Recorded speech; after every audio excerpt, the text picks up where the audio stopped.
January is the best month for stocks. All you gotta do is look at how stocks end the month of January, and that can tell you the rest of the year. If stocks end the month great, great. If stocks end the month not so good, not so good. It's called the January effect.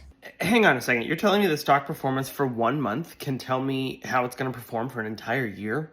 I mean, even on its surface, we should all know that's too good to be true, right?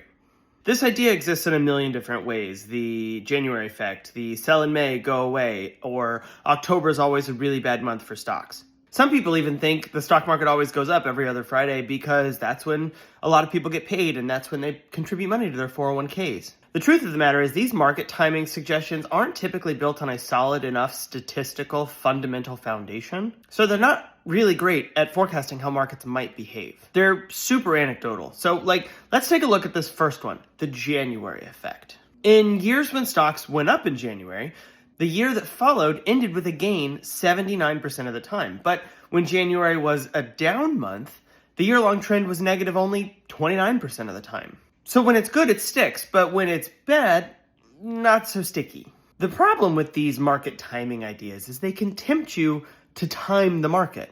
And according to the Schwab Center for Financial Research, trying to time the market and wait for the perfect time, at least for long-term investors, can typically lead to worse growth outcomes. When Schwab broke down different hypothetical trading approaches like lump sum or dollar cost averaging, etc., the team found that investors who attempted to time the market typically performed worse than those who just invested as soon as they had the money available.